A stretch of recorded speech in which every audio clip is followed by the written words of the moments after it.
بسم اللہ الرحمن الرحیم۔ سورہ آل عمران کی آیت نمبر 19 سے ہمیں آج کا سبق شروع کرنا ہے۔ اعوذ باللہ من الشیطان الرجیم، بسم اللہ الرحمن الرحیم۔ ان الدین عند اللہ الاسلام، دین اللہ کے نزدیک صرف اسلام ہے۔ یہ سورہ آل عمران کی تمہید ہے۔ سورہ آل عمران کے بارے میں نے یہ بتایا تھا کہ اس میں تمہید کے بعد اللہ تعالیٰ نے پہلے اہل کتاب کو اور پھر مسلمانوں کو خطاب کیا، بالکل ایسے ہی جیسے سورہ بقرہ میں کیا۔ وہاں بھی پہلے ایک تمہید اور پھر اس کے دو حصے ہیں۔ اس تمہید میں اللہ تعالیٰ نے یہ بات واضح کی ہے کہ یہ کتاب اللہ کی کتاب ہے، اور یہ ایسی ہی اللہ کی کتاب ہے جیسے اس سے پہلے تورات اور انجیل تھی۔ اب اللہ کی طرف سے یہ الفرقان ہے، یعنی انسانوں کو بتانے کے لیے آئی ہے کہ صحیح اور غلط، حق اور باطل میں فرق کیا ہے، اور اللہ کا منشا، اس کا ورڈکٹ بتانے کے لیے آئی ہے۔ اور ہم نے یہ بھی دیکھا کہ آغاز ہی میں اللہ تعالیٰ نے یہ بتا دیا کہ جب تم قرآن پڑھو تو تمہیں یہ معلوم ہونا چاہیے کہ اس میں کچھ آیات متشابہات ہیں، یعنی جو آیات اس دنیا کو ڈسکرائب کر رہی ہیں کہ جس دنیا کو کسی نے دیکھا ہی نہیں ہے، اس کے لیے اللہ نے جو ووکیبلری، جو الفاظ منتخب کیے ہیں وہ میٹافوریکل، وہ لٹرل نہیں ہے، مگر بیشتر قرآن محکمات پر مشتمل ہے۔ جو بات بیان کی ہے حقیقت ویسی ہی۔ اب آگے چل کے اللہ تعالیٰ جب یہ بات واضح کر دی اہل کتاب پر کہ دیکھو یہ اللہ کا وہ سچا دین ہے کہ جس کے بارے میں تمہاری کتابوں میں پہلے سے ذکر ہے، اور اگر تمہیں کوئی شبہ ہے تو بدر کے واقعے سے جان لو۔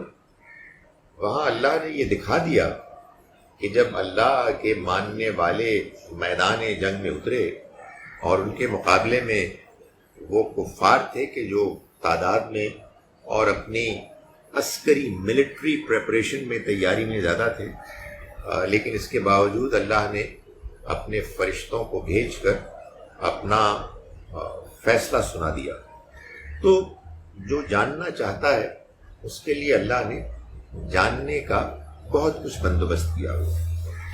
اب فرمایا کہ ان الدین عند اللہ الاسلام، اگر جو باتیں بیان کی جا چکی ہیں یہ سب حقیقت ہے، تو پھر یہ بات بھی جان لو کہ اللہ کے نزدیک دین صرف اسلام ہے، یعنی پہلے بھی نہ یہودیت نہ نصرانیت بلکہ اسلام ہی تھا۔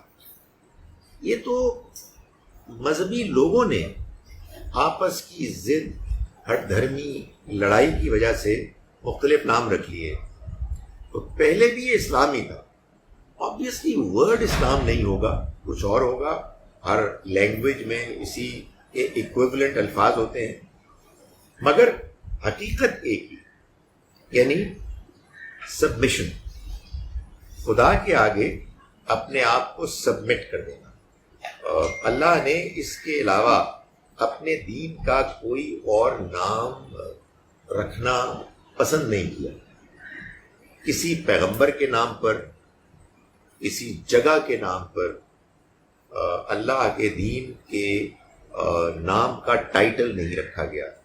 یہ ہمیشہ سے اسلام ہے اور اب بھی اسلام۔ اس آیت کو پڑھ کر ہمارے ہاں بہت سے مسلمان بہت خوش ہوتے ہیں۔ وہ کہتے ہیں کہ اللہ نے ڈکلیئر کر دیا ہے کہ دین تو اسلام ہے، اور الحمدللہ ہم اسی کو مانتے ہیں، اور الحمدللہ دوسرے لوگ نہیں مانتے۔ تو ہم ہو گئے کامیاب، وہ ہو گئے ناکام، ناٹ ریئلائزنگ یعنی آپ اللہ تعالیٰ پہ ایک الزام لگا ہے. اسی نے ان کو پیدا کیا غیر مسلم، اور اسی نے آپ کو پیدا کیا مسلم. آپ ہو گئے کامیاب، وہ ہو گئے ناکام. واہ واہ، یہ کیا بات ہے؟ یہ بات ہی نہیں اللہ تعالیٰ کر رہے. اگر کوئی ذمہ داری کے ساتھ اللہ کی باتوں کو پڑھے اور سمجھے تو وہ اس کو پڑھ کر پریشان ہو جائے کہ اللہ نے پہلے بھی جو دین اور دینی رویہ مانگا وہ صرف اور صرف اسلام اور سبمیشن، اور اب بھی اگر وہ کوئی دین یا دینی ایٹیچیوڈ کا تقاضا کرتا ہے تو وہ سبمیشن ہے، اس کے علاوہ کوئی اور رویہ نہیں. یہ میں آپ کو بتاؤں کہ چونکہ نبی اکرم صلی اللہ علیہ وسلم کے بعد کسی نبی کو نہیں آنا، تو اللہ نے قرآن کو بھی محفوظ کر لیا اور سنت کو بھی محفوظ کر لیا، اور اس وجہ سے اسلام کے نام کو بھی محفوظ کر لیا. ورنہ قرآن بھی آپ کو بدلا ہوا ہوتا، اور یہ جو آج 12 ربیع الاول کو ہو رہا ہے یہ تو اس بات کی گواہی ہے کہ سنت تو کچھ سے کچھ ہو جاتی ہے. ابھی بھی ہم ویسے کنفیوزڈ ہیں، وہ کہتے ہیں یہ بھی ایک عید ہے. تو یہ اللہ نے اپنے دین کو محفوظ کرنا تھا، اس لیے اس نے اپنے دین کو اپنی اصل شکل میں محفوظ کیا ہوا ہے، ورنہ اسلام کا نام بھی بدلا ہوا ہوتا. بائی دا وے، اتنے مسلمان ہیں، لیٹ می سے پریکٹسنگ مسلمان، جن سے جو یہ کہتے ہیں جی کہ ہم صرف مسلمان ہیں. نہیں، کوئی بھی نہیں کہتا، شرماتے ہیں کہتے ہیں. وہ کہتے ہیں ہم حنفی دیوبندی ہیں، ہم سلفی اہل حدیث ہیں، ہم شیعہ ہیں، ہم سنی ہیں.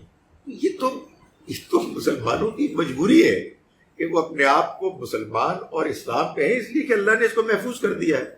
ورنہ ہم نے بھی کوئی کسر نہیں رکھی، جیسے اہل کتاب نے کیا ویسے ہی ہم نے بھی کیا. تو یہ اللہ کا اعلان ہے کہ اس کا دین ہمیشہ سے اسلام ہے اور ہمیشہ اسلام ہے، یعنی اس کا ایک ہی ٹائٹل ہے اور اس میں ایک ہی ایٹیچیوڈ ایکسیپٹیبل ہے.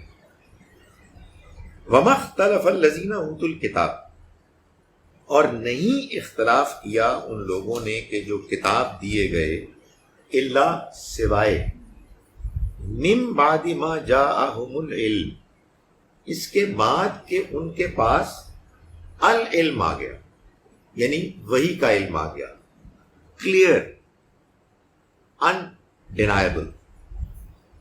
اس کے باوجود انکار کیا ان لوگوں نے کہ جن کو کتاب دی گئی. کیوں؟ بغیم بینہم، آپس کے ضد کی وجہ سے. زدم زدہ، میرا گروہ سپیریئر ہے، آپ کا انفیریئر ہے، ہم زیادہ صحیح ہیں، آپ غلط ہیں. سو یہ جو ایک ہے نا مقابلے بازی، اس مقابلے بازی کے جذبے کی وجہ سے لوگوں نے آپس میں اختلاف کیا. حالانکہ دین ایک ہی تھا، ایک ہی پیغام تھا. وہ پیغام سب لوگوں کو، سب انسانوں کو جن کے پاس دین پہنچا، اللہ کے آگے اللہ کے حکم کے مطابق سبمٹ کرنے کے لیے کہتا تھا. تو فرمایا کہ یہ جو لوگوں نے اختلاف کیا اور آپس میں یہودی بن گئے، نصرانی بن گئے، یہ آپس کی ضد، اصرار ہے کہ ہم نے اپنی بات ہی ماننی ہے اور آپ کی بات سننی بھی نہیں.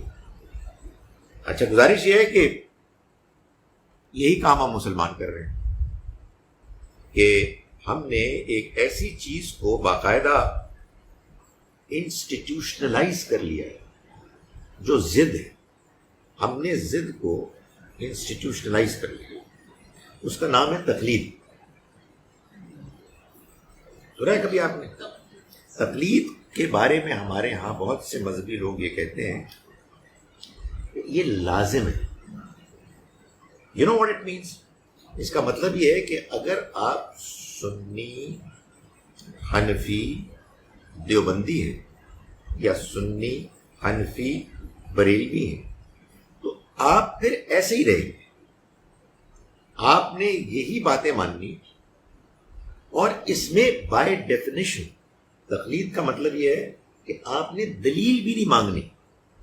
وداؤٹ آسکنگ فار آرگیومنٹس آپ نے اس کے آگے سبمٹ کرنا ہے. یہ آپ کو سمجھیے کہ الٹیمیٹ ضد ہے. سنا ہی نہیں, I am not going to listen to you sir, don't waste your time. میں نے جو ماننا تھا مان لیا. کیوں مانا؟ یا تو ادھر سوچ سمجھ کے مانا, ویسے وہ بھی کوئی سمجھ میں نہیں آتی بات. سوچ سمجھ کے مانا ہے تو ابھی بھی سوچتے سمجھتے رہے. مگر کیوں مانا؟ اس لیے والدین نے مانا. Dad and mom are both Deobandi, so I am also Deobandi. So یہ ہم بھی یہی کچھ کر رہے ہیں. آپ کہیں گے کہ خالد صاحب آپ کو کیا پرابلم ہے, آپ مسلمانوں کے کیوں پیچھے پڑے ہوئے؟ جب کوئی بات ہوتی ہے ان کی فیور کی تو آپ ان کے اگینسٹ بولتے ہیں. نہیں, میں ان کی ہمدردی میں بول رہا ہوں, اپنے بہن بھائیوں کی. میں یہ بتانا چاہتا ہوں کہ اپنے آپ کو حمقاء کی جنت میں نہ رکھیں, احمقوں کی جنت. کہ آپ سمجھیں کہ ہم کامیاب ہیں, ہم اللہ کے چہیتے ہیں, ہم اس کے فیورٹس ہیں. یہ فار 3 ریزنز یہ ایٹیچیوڈ غلط ہے. ایک ریزن یہ ہے کہ یہ قرآن میں بالکل بیان نہیں. دوسرا ریزن یہ ہے کہ اس کے نتیجے میں ہمارے اندر اصلاح اور بہتری کی کوئی کوشش ہی نہیں ہوتی. ہم سمجھتے ہیں کہ ہم سب سے اچھے ہیں. ایک خواہ کی جھوٹی ایروگنس پیدا ہو جاتی ہے. اور تیسرا یہ کہ چونکہ یہ بالکل غلط بات ہے and it makes no sense, ہر سمجھدار آدمی سے دور بھاگ. آپ کے اپنے سمجھدار لوگ نوجوان اس کو نہیں مانیں گے. آپ دین میں آتے ہیں سچائی کو جاننے کے لیے, اللہ کی انصاف پر مبنی باتوں کو جاننے کے لیے, اور سنتے کیا ہیں؟ ہم صحیح ہیں وہ غلط ہیں. کیوں؟ اس لیے کہ ہم ہیں اور وہ ہیں.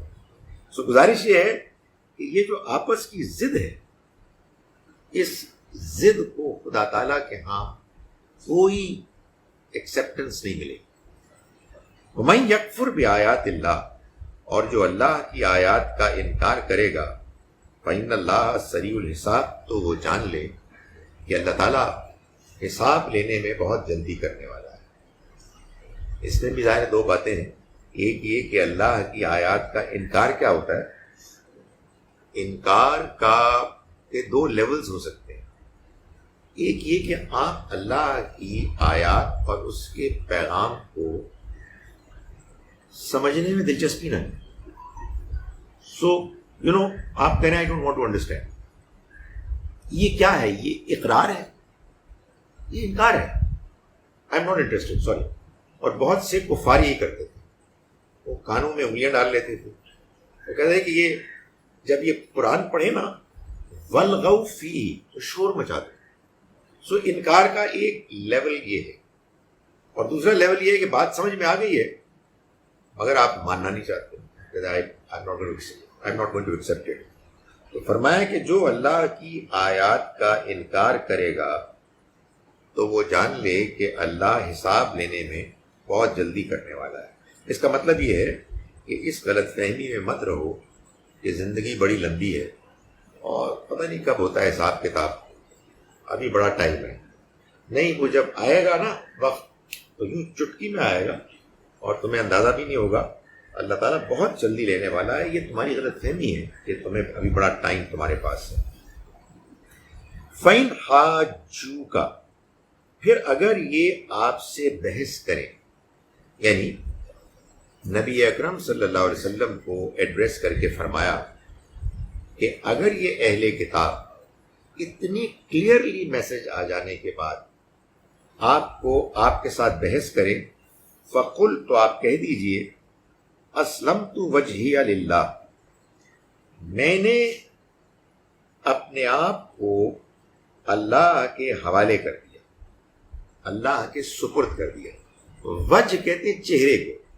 سو یہاں اس کو آپ سمجھے کہ میٹافوریکلی ڈسکرائب کیا گیا کہ میں نے حوالے کر دیا اپنے چہرے کو اللہ کے، یعنی میں نے اپنے رخ کو اللہ کی جانب کر دیا، میں نے اپنی شخصیت کو اللہ کے حوالے کر دیا، یعنی اس کے پیغام کے حوالے کر دیا، اس کی ایکسپیکٹیشنز کے حوالے کر دیا، جو وہ چاہتا ہے میں وہی کروں گا۔ اچھا، اس سے بھی بعض لوگ کچھ پریشان ہوتے ہیں کہ یہ بڑی اسٹرینجنٹ ریکوائرمنٹ ہے، اٹس ٹو ڈیفیکلٹ، ہر چیز جو اللہ حکم دے رہا ہے آپ کریں۔ نہیں، اس کا مطلب یہ ہے کہ جو آپ کو اللہ نے فطرت دی ہے، جو آپ کو اللہ نے شخصیت دی ہے، سچائی کا احساس دیا ہے، سچائی کی طرف مائل ہونے، اس کو اختیار کرنے کا جو جذبہ دیا ہے، اس کو بھرپور طریقے سے اختیار کریں اور اللہ کے دین کو سمجھیں، وہ اسی کے مطابق ہے۔ اگر کہیں کچھ ایکسٹرا باتیں ہیں تو وہ اسی انسان کے اندر کی فطرت اور سچائی کی اپریسیشن کو مزید نمایاں کرنے والی بات ہے۔ سو اللہ تعالیٰ اپنے بندوں سے یہی چاہتا ہے کہ وہ اپنے آپ کو، اپنی شخصیت کو اس کے حوالے کر دیں۔ فرمایا حضور کو یہ ہدایت کرتے ہوئے کہ اے پیغمبر صلی اللہ علیہ وسلم، اگر یہ آپ سے بحث کریں تو آپ ان سے کہہ دیں کہ میں نے تو اپنے آپ کو اللہ کے حوالے کر دیا، اور ومن اتبعک، انہوں نے بھی جنہوں نے میری پیروی کی، یعنی ہم کمیٹڈ ہیں، ہم بالکل یکسو ہیں۔ اس لیے ہمارے بارے میں کوئی غلط فہمی نہ ہو آپ کو کہ ہم آپ کی باتوں میں آ جائیں گے، ہم آپ کی ادھر ادھر کی باتیں ایکسیپٹ کر لیں گے۔ پرابلی شاید اس طرح کی آیات سے بھی بعض مسلمانوں کو غلط فہمی ہوتی ہے کہ وہ سمجھتے ہیں کہ ہم نے کسی اور کی بات نہیں سنی، حالانکہ پیغمبر اور ان کے ساتھیوں میں اور ہم میں بڑا فرق ہے۔ ہمیں تو یہ بھی سمجھنا ہے کہ دین کی بات کیا ہے۔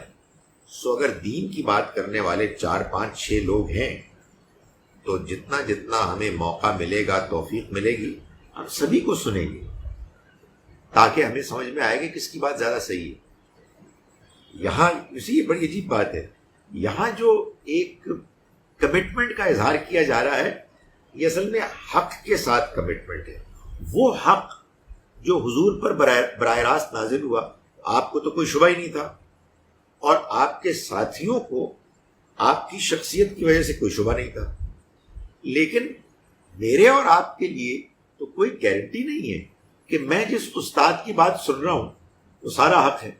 تو یہاں تو کمٹمنٹ کا یہی مطلب ہے کہ جو بات آج مجھے دیانتداری سے سمجھ میں آئی ہے میں اس کو اختیار کروں گا اور دوسروں کی باتیں سنتا رہوں گا۔ کل اگر کسی اور بات نے مجھے کنونس کر لیا، امپریس کر دیا کہ وہ زیادہ صحیح ہے تو میں اس کو اختیار کر لوں گا۔ فرمایا کہ وَقُلْ لِلَّذِينَ أُوتُوا الْكِتَابَ وَالْأُمِّيِّينَ، اور آپ کہیے، دعوت دیجیے ان لوگوں کو کہ جو کتاب دیے گئے، اور ان کو بھی کہ جو امی ہیں۔ امی یعنی بنی اسماعیل، اہل کتاب یہ بنی اسرائیل تھے، اور امی یہ بنی اسماعیل تھے۔ ان کو امی اس لیے کہا جاتا تھا کہ یہ باقاعدہ لکھنے پڑھنے کا جو ایک طریقہ تھا اس سے بائی اینڈ لارج ناواقف تھے، اور ان کے پاس صدیوں سے کوئی پیغمبر، کوئی کتاب بھی نہیں آئی تھی، تو ان کو امی کہا جاتا، اور اس بات میں کوئی انسلٹ، کوئی ڈیروگیٹری اس میں کوئی پہلو نہیں سمجھا جاتا۔ ایک ریئلٹی تھی جس ریئلٹی کو مان لیا گیا، اور اللہ تعالیٰ نے بھی اس کو ایسے ہی بیان کیا۔ تو یہ دو ڈفرنٹ گروپس تھے، دونوں اولاد ابراہیم تھے۔ ابراہیم علیہ السلام کی اولاد میں ان کے بڑے بیٹے اسماعیل علیہ السلام کی اولاد بنی اسماعیل عرب میں آباد ہو گئی، اور چھوٹے بیٹے یعقوب علیہ السلام کی اولاد بنی اسرائیل وہ فلسطین میں آباد ہو گئے۔ ان کا ایک گروہ، ایک حصہ مدینہ منورہ یثرب میں آیا، تو جب مسلمانوں نے ہجرت کی تو وہ بھی وہاں موجود تھے۔ تو اللہ تعالیٰ نے فرمایا کہ آپ کہہ دیجئے ان لوگوں سے کہ جو کتاب دیے گئے اور ان سے بھی کہ جو امی ہیں یعنی بنی اسماعیل، اسلمتم، کیا تم اسلام قبول کرتے ہو؟ کیا تم فرما برداری قبول کرتے ہو؟ فَإِنْ أَسْلَمُوا، پھر اگر وہ فرما برداری قبول کر لے، اگر وہ اسلام لے آئیں، فَقَدْ اهْتَدَوْا، تو وہ ہدایت پا گئے۔ وَإِنْ تَوَلَّوْا، اور اگر انہوں نے منہ موڑا، فَإِنَّمَا عَلَيْكَ الْبَلَاغُ، تو آپ کی ذمہ داری تو صرف پہنچا دینے۔ اس میں بھی ایک پہلو یہ ہے کہ ہمارے عام طور پر لوگ کہتے ہیں جی کہ اس کو کلمہ پڑھاؤ تاکہ یہ مسلمان ہو، تبھی تو یہ جنت میں جائے گا۔ یہ بات اس لیے ہمارے ہاں مشہور ہو گئی کہ قرآن سے بھی لوگوں نے یہ سمجھا، حدیث سے بھی یہ سمجھا کہ جو اسلام لے آئے وہ نجات پا گیا، اور جو اسلام نہیں لایا وہ محروم ہو گیا۔ اصل بات یہ ہے جس نے حق کو، سچائی کو دیانتداری سے سمجھ کر مان لیا وہ کامیاب ہو گیا۔ جب اللہ کے پیغمبر اللہ کا دین پیش کرتے ہیں تو وہ بالکل سچائی ہوتا ہے، سچ ہوتا ہے، سچ نظر آتا ہے۔ تو جو اس کو سنتا ہے اس کے سامنے سچ آ جاتا ہے، تو جو اس کو مانے گا وہی کامیاب ہوگا، جو منہ موڑے گا وہ ہے کہ جو ناکام۔ ظاہر ہے اب ہم کیا کریں گے؟ اب ہم اللہ کی طرف سے آئی ہوئی سچائی کو سمجھنے کی کوشش کریں گے، بیان کریں گے، اور اس ہمبل طریقے سے بیان کریں گے کہ یہ بات ہم کو سمجھ میں آئی۔ اس کانفیڈنس، اوور کانفیڈنس اور حتمیت کے ساتھ نہیں بیان کریں گے یہ جو میں آج بیان کر رہا ہوں یہی سچائی ہے۔ اسی سے ہمارے ہاں جھگڑے ہوئے، بھائی میں یہ کیسے کہہ سکتا ہوں؟ میں تو I am a very ordinary student, مجھے یہ بات سمجھ میں آئی ہے، and I know quite well کہ 15 اور مختلف پوائنٹس آف ویو ہیں۔ سو میں تو دلائل دوں گا، جو آیات کے الفاظ ہیں ان کے کانٹیکسٹ کو سامنے رکھ کے، اور لوگوں کو بھی دعوت دوں گا کہ آپ بھی سچائی کو سمجھنے کی کوشش کریں۔ میں بھی اس کی کوشش کر رہا ہوں۔ میں یہ بات بار بار اس لیے کہہ رہا ہوں کہ بہت شدید غلط فہمی ہے لوگوں کو کہ ہم جو بات کر رہے ہیں وہ اسلام ہے، وہ سچ ہے، جس نے اس کو مانا وہ کامیاب ہو گیا، جس نے نہیں مانا وہ ناکام۔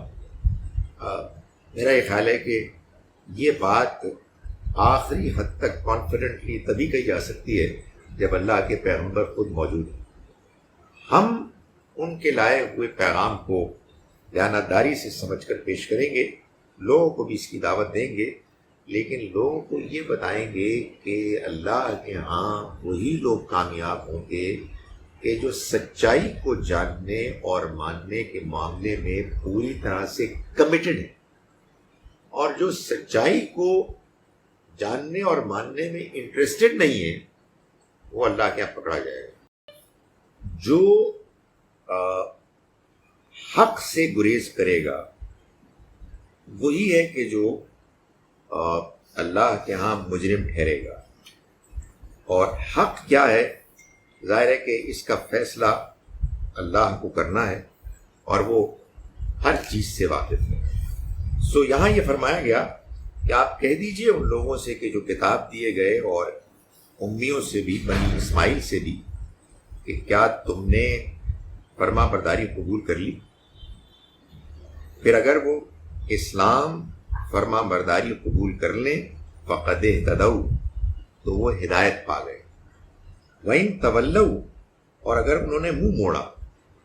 دیکھیں جو جرم ہے وہ یہ ہے کہ کوئی شخص منہ موڑ لے، یعنی بات اس کو پہنچ گئی مگر وہ کہتا ہے ناٹ انٹرسٹڈ، میری اور بہت ساری کمٹمنٹس ہیں، میری اور بہت سارے شوق ہیں، سو میں نہیں جاننا چاہتا۔ جس نے منہ موڑا، فَإِنَّمَا عَلَيْكَ الْبَلَاغُ، تو آپ پر تو اس کو پہنچانے کی ذمہ داری. یہ بھی ایک بڑی امپورٹنٹ بات ہے. بہت سے مذہبی لوگ یہ چاہتے ہیں کہ دوسروں کے اوپر اپنا پوائنٹ آف ویو ٹھوسیں اور ان کو مجبور کریں کہ وہ اس کو مانیں. نہیں، یہ ذمہ داری اللہ تعالیٰ نے ڈالی نہیں. ہماری ذمہ داری اگر کچھ ہے تو وہ یہ ہے کہ ہم بات کو پہنچا دیں. اور بات کو پہنچانے میں جو ایک امپورٹنٹ پرنسپل ہے وہ یہ ہے کہ ہم پولائٹلی دلائل کے ساتھ بات کو پہنچائیں،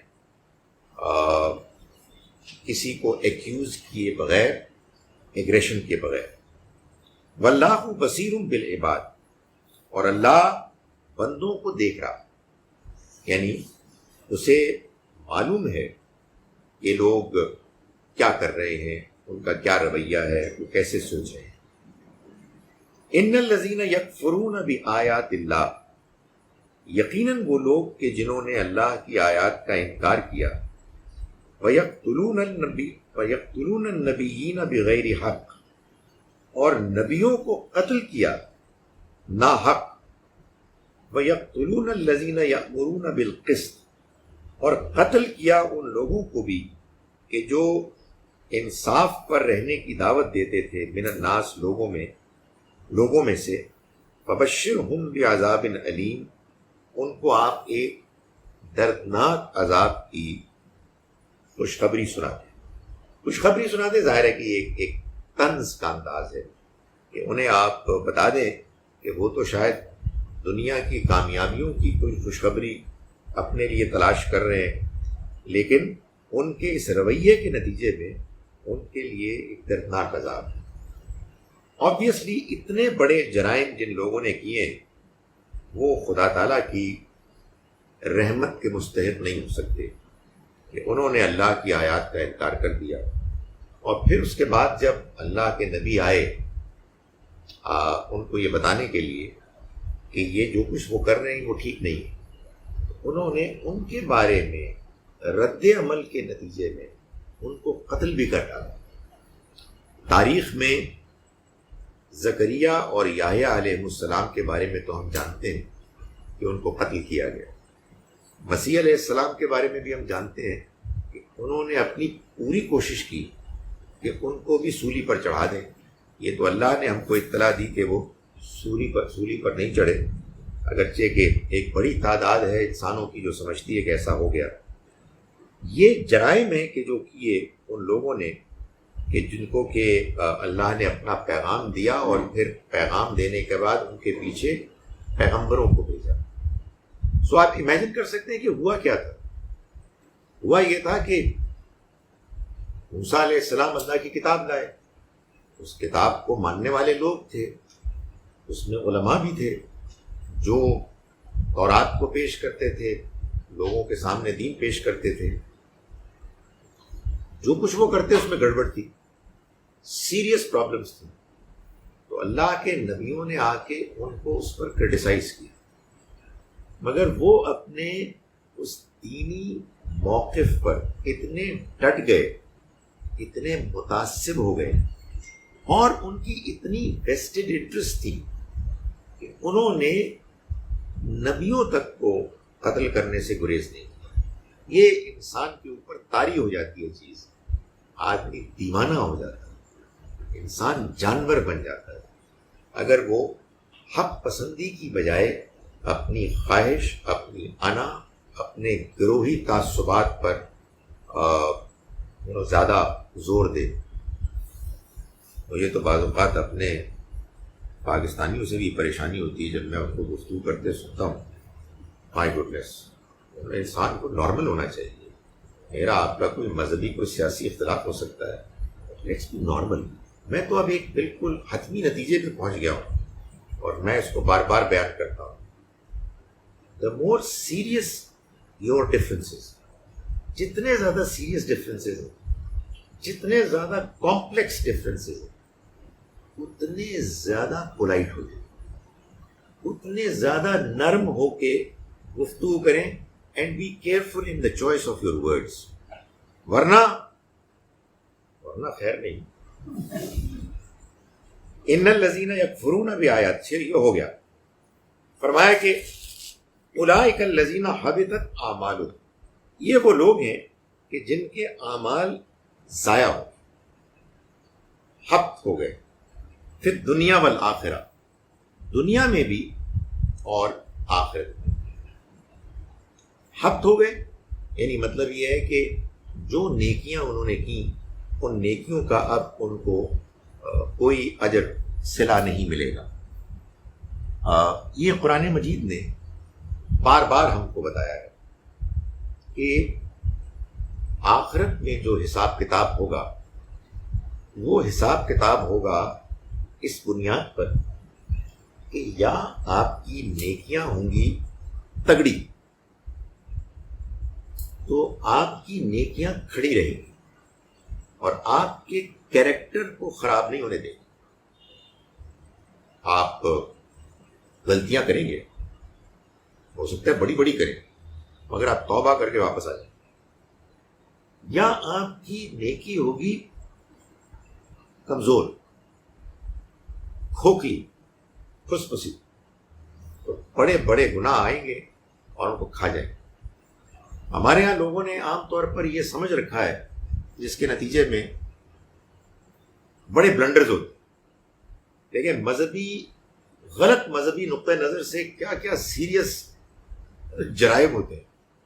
مجھے ابھی کل ہی ایک صاحب بتا رہے تھے کراچی کے کہ وہ ایک مارکیٹ کا حوالہ دے رہے تھے اینڈ یو سیئنگ کہ یہ صرف ایک مارکیٹ کا میں نہیں بتا رہا، میں ایک سیمپل کے طور پر آپ کو بتا رہا ہوں کہ وہاں بعض لوگ خوک بجا کر فراڈ کرتے ہیں، خوک بجا کر، اور ایک نہیں دو نشانات ہوتے ہیں ادھر سجدے، داڑھی لمبی،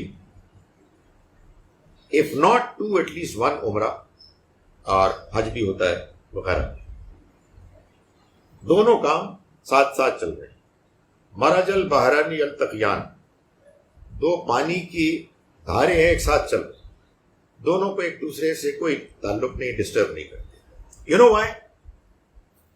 کانسیپٹ یہ ہے کہ آخرت میں حساب کتاب ہوگا تو وزن ہوگا نیکی اور بدی کا. بدی کیا ہوگی؟ یہی نا، یہ فراڈ، یہ ملاوٹ، یہ رشوت، یہ دھوکہ، دو چار بندے مار لیے، کوئی جھوٹ وغیرہ وغیرہ. اوکے مان لیا ہم نے گناہ گار ہیں، ہم کون سے کہہ رہے ہیں بہت بار سا ہے، مگر یہ دیکھو اللہ اکبر، نماز، روزہ، لیلۃ القدر کی نماز، خانہ کعبہ کی نماز، مسجد نبی کی نماز، مسجدیں بنائی، یتیم خانے بنائے، تو انشاءاللہ یوں. قرآن کہہ رہا ہے کہ اس دن یہ نہیں ہوگا، وَالْوَزْنُ يَوْمَئِذٍ الْحَقُّ، اس دن وزن ہوگا ہی حق کا. یعنی یا آپ کی نیکی مانی جائے گی یا ریجیکٹ ہو جائے گی، نماز ہے ہی نہیں. جیسے قرآن نے کہا نا کہ بربادی ہو ان نمازیوں کے لیے کہ جو اپنی نماز کی حقیقت سے غافل ہیں، وہ دکھاوا کرتے ہیں، چھوٹی چھوٹی برتنے کی چیزیں دینے سے بھی گریز کرتے ہیں. حضور نے فرمایا کہ جو شخص روزہ رکھتا ہے اور روزے میں جھوٹ بولتا ہے اور جھوٹ پر عمل کرتا ہے، اللہ تعالیٰ کو کوئی دلچسپی نہیں ہے کہ وہ بھوکا پیاسا رہے. خواہ اپنی صحت خراب کر رہے ہو، کھاؤ پیو، روزہ رکھ کے اگر جھوٹ بول رہے ہو تو اس کا فائدہ کیا ہے؟ تو یہاں بھی یہ فرمایا گیا کہ یہ جو بڑے بڑے علماء ہیں اور دیندار لوگ ہیں، انہوں نے جو بڑے بڑے جرائم کیے، اس کے بعد حبطت اعمالہم، ان کے اعمال ضائع ہو گئے. نیکی کے اعمال، مطلب اس کا کوئی ان کو فائدہ نہیں ہوگا. پھر دنیا والآخرت، نہ دنیا میں نہ آخرت. آخرت میں فائدہ نہیں ہوگا تو سمجھ میں آتا ہے دنیا میں کیا مطلب. یعنی مطلب یہ دنیا جو یہودی ہیں، دنیا میں بھی ان کو ذلیل ہونا پڑے گا. اور قرآن مجید نے جو بات کی، بعد میں ایسا ہی ہوا. یہ یہودی جو تھے اپنے ان کرتوتوں کی وجہ سے ان کو بہت رسوائی ہوئی اور ان کو مدینہ چھوڑنے بلکہ جزیرہ نما عرب چھوڑنے پر وہ مجبور ہو گئے اپنی حرکتوں کی وجہ سے. اپنے معاہدے توڑے انہوں نے، یعنی جو وعدے کیے تھے پیچھے آ کے چھرا کھوپنے کی کوشش کی. سو جو ان کی ٹریٹیز تھیں انہی کے مطابق ان کو سزا ملی. وما لہم من ناصرین، اور ان کا کوئی مددگار نہ ہو. الم تری الی الذین اوتوا نصیبا من الکتاب، کیا تم نے نہیں دیکھا ان لوگوں کو کہ جو کتاب کا ایک حصہ دیے گئے، یعنی ان کو تورات ملی، زبور ملی، انجیل ملی، وہی جو کتاب ہے اصل اللہ کی، اس کے مختلف ایڈیشنز ملے، کتاب کا ایک حصہ ملا۔ فرمایا کہ یدعون الی کتاب اللہ، جب وہ اللہ کی کتاب کی طرف دعوت دیے جاتے، یعنی آپ یوں سمجھیے کہ اللہ نے فرام ٹائم ٹو ٹائم مختلف کتابیں بھیجی، ان سب کو وہ کہتا ہے وہ کتاب ہے سنگولر، کیونکہ وہ اسی ایک کتاب کے مختلف ایڈیشنز سب اللہ کی مرضی کو بیان کرتے ہیں، اور ہر نئی کتاب پچھلی کتابوں کی کنفرمیشن کے مطابق آتی تھی۔ سو جس نے پچھلی کتاب پڑھی ہوئی ہے اس کو نئی کتاب کو ماننے، پہچاننے، ماننے میں کوئی مشکل نہیں ہونی چاہیے اگر آدمی دیانتدار ہے، اس لیے کہ وہ تو پہلے سے جان چکا ہے، اس کو تو اس کا ٹیسٹ، اس کا فلیور حاصل ہو چکا ہے۔ تو فرمایا کہ کیا تم نے نہیں دیکھا ان لوگوں کو کہ جو ایک حصہ دیے گئے کتاب کا، جب وہ بلائے جاتے ہیں اللہ کی کتاب کی طرف کہ وہ فیصلہ کرے، لیحکم بینہم ثم یتولی فریق منہم، تو منہ موڑ لیتا ہے ایک گروہ ان میں سے، وہم معرضون، اور وہ اعراض کرتے ہیں، یعنی وہ اعراض کرنے والے لوگ ہیں، ان کا ایٹیٹیوڈ یہی ہے۔ یہ قرآن بڑا کنسسٹنٹلی کہتا ہے کہ لوگوں کے جو رویے سامنے آتے ہیں اللہ کے پیغام کے رسپانس میں، وہ کوئی اچانک ڈیولپ نہیں ہوتے، وہ ان کی پرسنالٹی کا حصہ ہوتے ہیں جو انہوں نے اوور دا ایئرز اپنے اندر پیدا کی ہوتی ہے اپنی چوائس سے۔ بندہ حق پسند ہوتا ہے تو حق کو مان لیتا ہے، بندہ جنرلی اسپیکنگ صحیح بات کو نہیں مانتا تو اللہ کی کتاب کو کیسے مانے گا؟ وہ ایک بندہ جھوٹ بول رہا ہے، دھوکہ دے رہا ہے، وہ خدا کی کتاب کو نہیں مان سکتا۔ یہی تو میں گزارش کرتا ہوں، ہم لوگ مسلمان پیدا ہوئے، every Muslim who is a born Muslim should become reborn Muslim. ہمیں اپنے اسلام کو ری ڈسکور کرنا چاہیے، ورنہ تو ہم ٹریڈیشنل مسلمان ہیں، جیسے کوئی ٹریڈیشنل ہندو ہوتا ہے، جیسے کوئی ٹریڈیشنل کرسچن ہوتا ہے۔ سو فرمایا کہ یہ اعراض کرنے والے کیوں بلا، یہ یہودی، یہ اہل کتاب اعراض کیوں کر رہے ہیں؟ فرمایا ذالک بانہم، یہ اس وجہ سے کہ انہوں نے قالو کہا، لن تمسنا النار، ہمیں آگ ہرگز نہیں چھوئے گی، الا ایاما معدودات، سوائے چند دنوں کے، یعنی ان کا یہ عقیدہ کہ ہم اللہ کے چہیتے فیورٹس ہیں، اول تو جہنم میں جائیں گے نہیں، الحمدللہ رب العالمین صحیح جگہ پیدا ہو گئے، اگر گئے تو بس ایسی سیر کر کے آ جائیں، اینج گئے تو اینج آئے، وہاں زیادہ عرصہ نہیں رہیں گے۔ تو یہ اللہ تعالیٰ کیا فرما رہے ہیں؟ فرما رہے ہیں کہ یہ جو ان کا ایٹیچیوڈ ہے نا حق کو اگنور کرنے کا، اس کی وجہ یہ ہے کہ انہوں نے کہا کہ ہمیں آگ نہیں چھوئے گی مگر چند دنوں کے لیے۔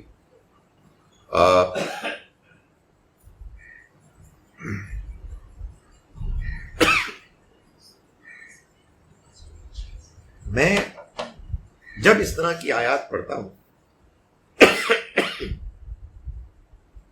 تو مجھے یہ احساس ہوتا ہے، I'm happy کہ آپ لوگ ذرا دور دور ہیں، ورنہ آپ لوگ بھاگ جاتے ہیں میرے کھانسنے پر۔ مجھے یہ احساس ہوتا ہے کہ آنیسٹلی مسلمان قرآن نہیں پڑھتے، اس آیت کو پڑھتے ہیں ہم لوگ اور پھر یہ کہتے ہیں کہ ہمیں آگ نہیں چھوئے گی اور ہم تو بچ جائیں گے۔ قرآن یہ اہل کتاب کے بارے میں، یہودیوں کے بارے میں کہہ رہا ہے کہ جو پیغمبروں کی اولاد تھے، بنی اسرائیل تھے، ان کا بھی یہ خیال تھا، اور اس خیال کی وجہ سے ان کا ایٹیچیوڈ بگڑ گیا. How can you be serious about God's religion and the truth? اگر آپ کو یہ غلط فہمی ہے کہ جنت پہ جانا ہی جانا ہے، وہ تو ہمارا پیدائشی حق ہے، کوئی تھوڑی دیر کے لیے اگر انفارچونیٹلی کوئی مس فارچون ہو گیا، جہنم گیا، تھوڑی دیر کے بعد آ جائے گا. تو اللہ تعالیٰ نے فرمایا کہ یہ انہوں نے اس لیے کہا کہ یہ اس لیے ہوا کہ انہوں نے کہا کہ ہمیں آگ نہیں چھوئے گی مگر چند دنوں کے لیے. وَغَرَّهُمْ فِي دِينِهِمْ، اور دھوکے میں ڈال دیا ان کو ان کے دین کے بارے میں. ما کانوا یفترون، ان کے اس افطرا نے کہ جو وہ دین کے معاملے میں کر رہے، یعنی جو جھوٹی باتیں گھڑی انہوں نے، ان غلط جھوٹی من گھڑت باتوں نے ان کو دین کے معاملے میں دھوکے میں مبتلا کر. اس لیے کہ دین کا اصل پیغام یہ ہے کہ تمام انسان اللہ کے ہاں آخرت میں جواب دہ ہیں، اور وہ جواب دہی اکاؤنٹیبلٹی میرٹ کی بنیاد پر ہوگی. اور پھر جو فیصلہ ہوگا وہ فیصلہ ہمیشہ کے لیے ہوگا. جس شخص کو یہ بات پہنچ گئی اور اس کو بات سمجھ میں آ گئی، یہ کیسے ہو سکتا ہے کہ وہ سچائی کے معاملے میں کیجول ہو جائے، اس کو اگنور کرنے لگے؟ یہ صرف اس صورت میں ہو سکتا ہے کہ آپ کو یہ دھوکہ ہو کہ چونکہ آپ صحیح جگہ پیدا ہو گئے ہیں، یا آپ کی صحیح سفارش ہے، صحیح سپورٹ ہے، اس لیے کچھ نہیں ہوگا، کرو جو کرنا ہے. یہ یہودیوں کا معاملہ تھا، اور انفارچونیٹلی یہ ہمارا تھا. اور یہ قرآن مجید میں اللہ تعالیٰ نے بیان ہی اس لیے کیا ہے اس کو تاکہ ہم اس کو پڑھیں. لیکن یہ ایک الگ رونا ہے. قرآن وہ واحد کتاب ہے کہ جو غور و فکر اور سمجھ کے پڑھنے کی دعوت دیتا ہے، اور قرآن وہ واحد کتاب ہے جس کو پڑھنے والوں کی ایک عظیم اکثریت پڑھنے سے پہلے یہ فیصلہ کر لیتی ہے کہ ہم نے اس کو سمجھنا نہیں، کیونکہ اس کو بغیر سمجھے بڑا فائدہ ہے. سو ظاہر ہے کہ جب آپ سمجھیں گے نہیں، ہاؤ وڈ یو نو کہ قرآن کیا کہہ رہا ہے. فرمایا کہ یہ ان کا رویہ ہے. فَكَيْفَ، تو اب جب یہ ان کا ایٹیچیوڈ ہے تو سوچو کیفا، کیسا ہوگا وہ دن، کیسا ہوگا وہ موقع، وہ منظر. اذا جمعناہم، جب ہم ان کو جمع کریں گے، لیومن، ایک ایسے دن کے لیے، ایک ایسے دن لا ریب فیہ، جس کے آنے میں کوئی شبہ نہیں، جس کے آنے میں کوئی شک نہیں ہے. ووفیت کل نفس، اور پورا پورا دے دیا جائے گا ہر نفس کو ما کسبت، جو اس نے کیا، جو اس نے کمایا. وہم لا یظلمون، اور ان پر ذرا بھی ظلم نہیں کیا جائے گا. یہ اسی بات کی شاندار تشریح ہے جو ابھی میں نے بیان کی کہ میرٹ پر فیصلہ ہو.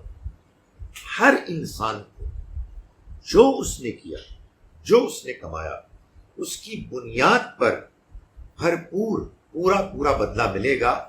کسی کے ساتھ کوئی زیادتی نہیں کی جائے گی، چاہے مسلمان کتنے ہی کہنا کیوں نہ کہیں کہ یہ ہم مسلمان ہیں اور ہم کامیاب ہیں اور وہ غیر مسلم ہیں، وہ ناکام ہیں. یہ آپ کی سٹیٹمنٹ ہے.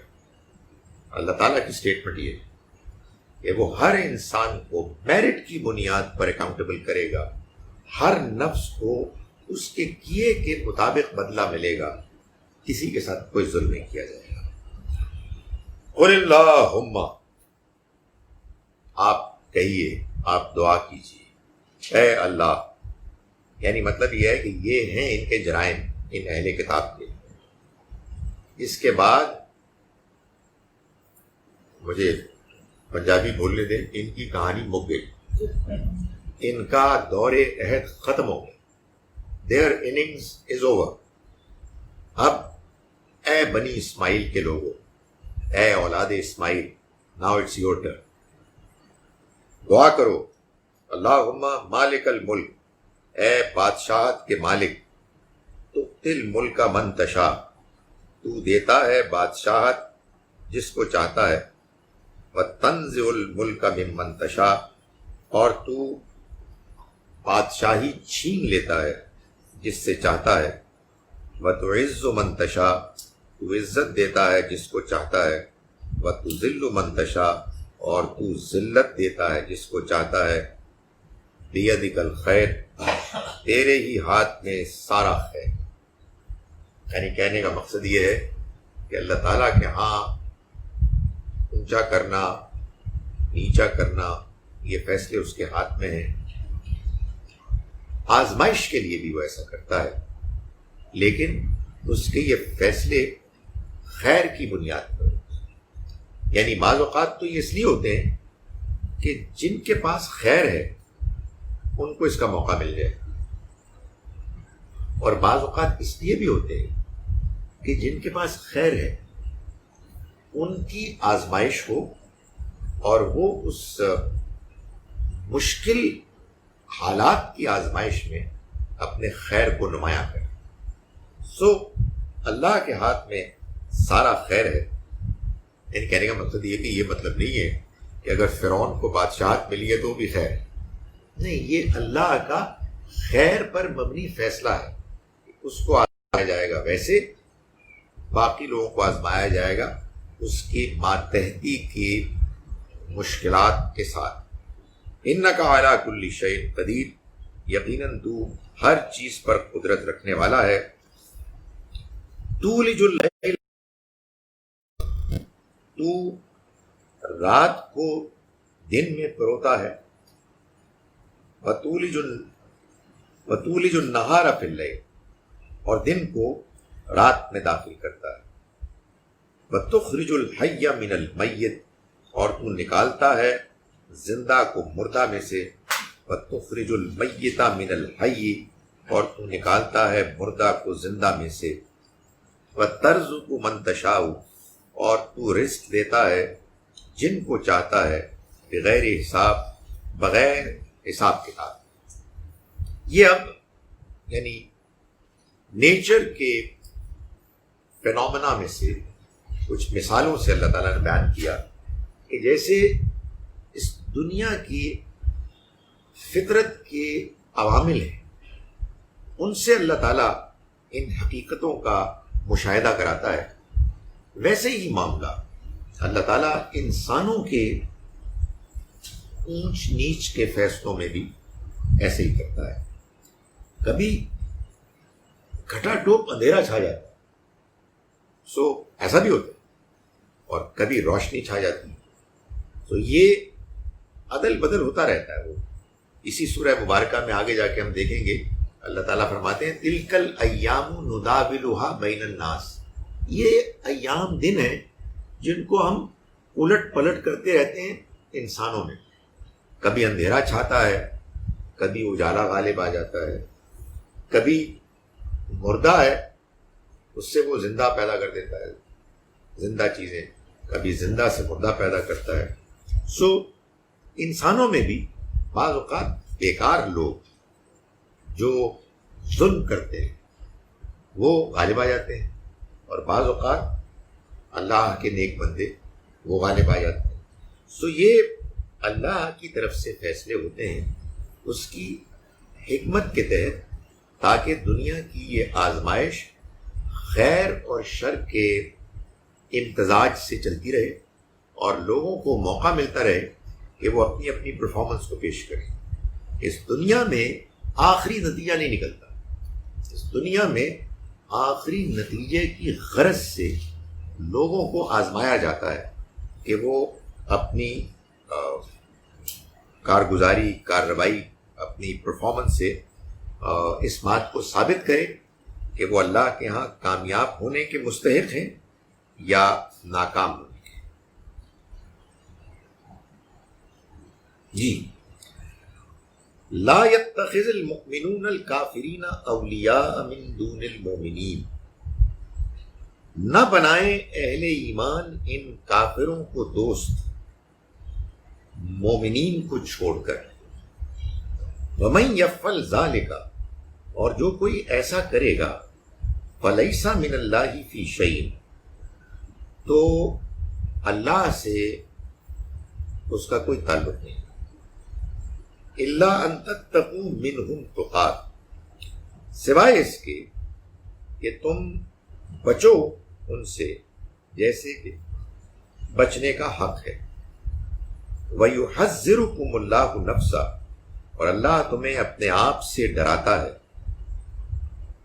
وَإِلَى اللَّهِ الْمَصِيرُ، اور اسی کی طرف لوٹنا ہوگا۔ یعنی اب یہ بتایا ہے کہ اب جب کہ حقیقت واضح ہو رہی ہے اور کئی برس تک دعوت دینے کے بعد اللہ کے پیغمبر صلی اللہ علیہ وسلم کو مدینہ منورہ میں ایک فیصلہ کن اتھارٹی حاصل ہو گئی ہے اور اللہ کا پیغام واضح ہو گیا ہے، اور وہ منزل اب دور نہیں ہے کہ جہاں پہنچ کر اللہ تعالیٰ اسی دنیا میں وہ فیصلہ کر دکھائے گا کہ جو فیصلہ وہ پوری دنیا کے انسانوں کے لیے قیامت کے روز کرے گا۔ یہ بات معلوم ہے نا آپ کو کہ اللہ نے قیامت میں انسانوں کا فیصلہ کرنا ہے، سب کو اکٹھا کر کے، مگر مشکل یہ ہے کہ لوگ اس بات کو ماننے کے لیے تیار نہیں ہوتے۔ بڑا مشکل ہوتا ہے امیجن کرنا کہ قیامت ہوگی، سارے اکٹھے ہوں گے، پتہ نہیں I don't know، اس طرح لوگ کہتے ہیں۔ حالانکہ سچی بات یہ ہے کہ قیامت نہیں ہوگی تو پھر یہ نہ دنیا سمجھ میں آتی ہے نہ اللہ سمجھ میں آتا ہے، اس لیے کہ یہاں تو گھپلے ہیں، تو کیا خدا، کون سا رحمان، کون سا انصاف کرنے والا۔ تو قیامت کے بغیر تھیوریٹیکلی اسپیکنگ، ان پرنسپل کوئی بات بھی ٹھیک نہیں، مگر انسان ہے وہ نہیں انٹرسٹڈ ہوتے۔ تو اللہ نے پھر ایک اور کام کیا، اس نے انسانی تاریخ میں فرام ٹائم ٹو ٹائم چھوٹی قیامتیں برپا کر دی، قیامت صغریٰ کے کچھ مظاہرے کی، یعنی وہ تو بڑی فلم ہے نا، چھوٹے چھوٹے ٹریلرز کا انتظام کیا۔ یہ دیکھو ابھی بھی نہیں مانتے۔ چنانچہ نوح علیہ السلام کی قوم کو کلیئر وارننگز کے بعد آخر میں عذاب آ گیا۔ ہود علیہ السلام، صالح علیہ السلام، لوط علیہ السلام، شعیب علیہ السلام، موسیٰ علیہ السلام، ان 6 پیغمبروں کا ذکر قرآن مجید نے بار بار کیا اور یہ بتایا کہ کیسے بالآخر ان کی دعوت کے کلائمیکس پر جا کر اللہ کا وہ عذاب آیا جس کا اعلان پہلے دن سے ہو گیا۔ یہ اس بڑے دن کی حاضری، جواب دہی اور جزا اور سزا کی گویا کہ ایک جھلک ہے۔ یہ آخری مرتبہ نبی اکرم صلی اللہ علیہ وسلم کی زندگی میں ہوا، آپ کی موجودگی میں ہوا۔ چنانچہ جب یہ بات آگے بڑھ رہی تھی تو اس میں ہونا یہ تھا کہ پہلے تو عام طور پر نیچرل کلیمٹیز سے کے ذریعے سے عذاب آتے تھے، کوئی سیلاب، کوئی طوفان، کوئی بجلی کی کڑک، کوئی زلزلہ وغیرہ وغیرہ، لیکن نبی صلی اللہ علیہ وسلم کے کیس میں چونکہ آپ کے ساتھی تعداد میں زیادہ تھے، ان کی تلواروں کے ذریعے سے، ان کے ملٹری مائٹ کے ذریعے سے اللہ نے یہ عذاب نازل کیا۔ چنانچہ جب یہ اپنے اس کلائمیکس کی طرف پہنچ رہا تھا تو جو اچھے لوگ تھے وہ پیغمبر کے ساتھی بن رہے تھے اور جو برے تھے وہ پیچھے ہٹ رہے تھے، دشمنی کر رہے تھے، سازشیں کر رہے تھے۔ تو چنانچہ اس موقع پر اللہ تعالیٰ نے فرمایا کہ جو اہل ایمان ہیں وہ ان انکار کرنے والوں کو اپنا دوست نہ بنا۔ یہ اب وہ پروسیس شروع ہو گیا ہے کہ جس میں الگ الگ ہو رہے ہیں ابھی، اور اس موقع پہ اہل ایمان کو چھوڑ کر ان کو دوست بنانا، یہ اصل میں اس پورے پروسیس کو کی جو ریکوائرمنٹ ہے اس کو نظر انداز کرنا ہے۔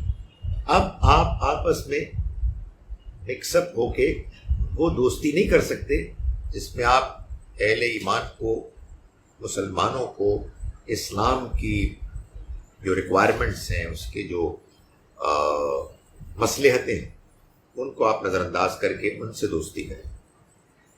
اس کا یہ مطلب نہیں ہے کہ مسلمان غیر مسلم سے دوستی نہیں کر سکتا، یہ اس کا کانٹیکسٹ ہے کہ جو میں نے ابھی بیان کیا۔ مسلمان اگر غیر مسلم سے دوستی نہیں کر سکتا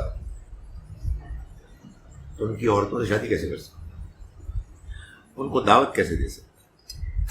یہ قرآن میں جب بات اس طرح کی جاتی ہے اس کا پورا ایک کانٹیکسٹ ہوتا ہے۔ جیسے ایک اور جگہ سورہ مائدہ میں اللہ تعالیٰ نے بتایا کہ تم ان یہود اور ان نصارہ سے دوستی نہ کرو، اور آگے چند آیات کے بعد بتایا کہ یہ تمہارے دین کا مذاق اڑاتے ہیں، چنانچہ ان سے دوستی نہ کرو۔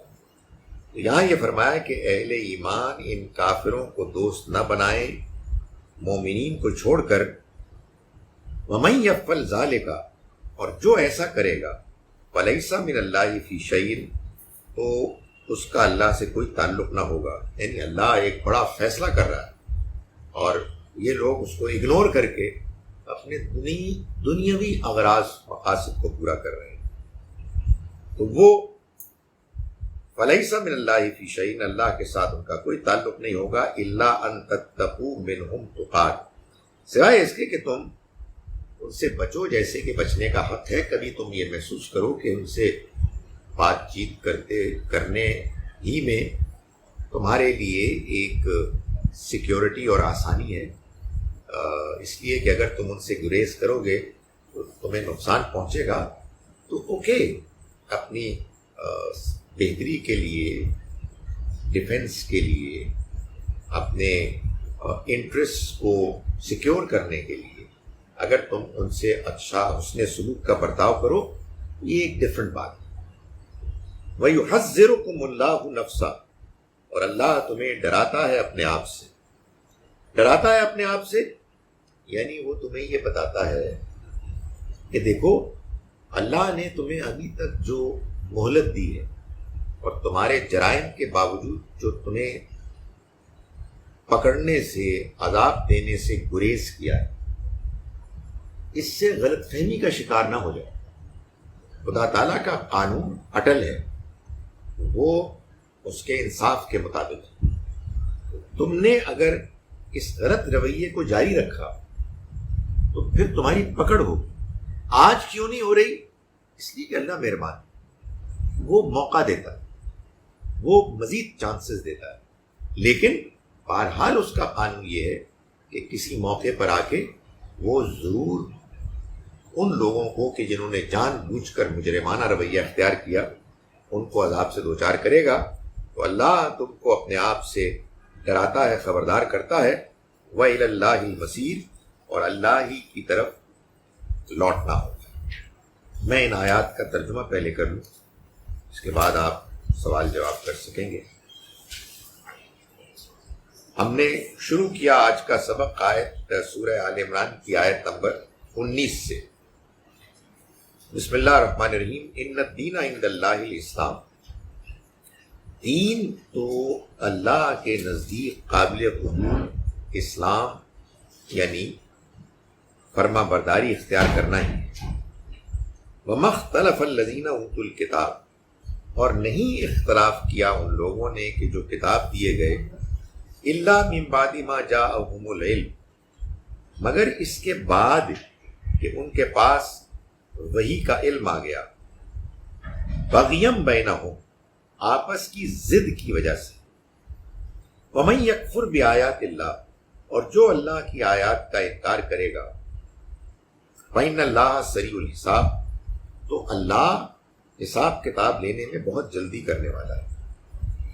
فإن حاجوک، پھر اگر یہ آپ سے بحث کریں اے پیغمبر، فقل اسلمت، تو آپ کہہ دیجئے کہ میں نے تو جھکا لیا وجہی، اپنے آپ کو، اپنے چہرے کو، للہ، اللہ کے لیے، اللہ کے سامنے، ومن اتبعن، اور انہوں نے بھی کہ جنہوں نے میری پیروی کی، وقل للذین اوتوا الکتاب، اور آپ کہہ دیجئے ان لوگوں سے کہ جو کتاب دیے گئے، والامیین، اور امیوں سے بھی، یعنی بنی اسماعیل سے بھی، اسلمتم، ان سے پوچھئے کہ کیا تم اسلام قبول کرتے ہو، فرما برداری میں آتے ہو؟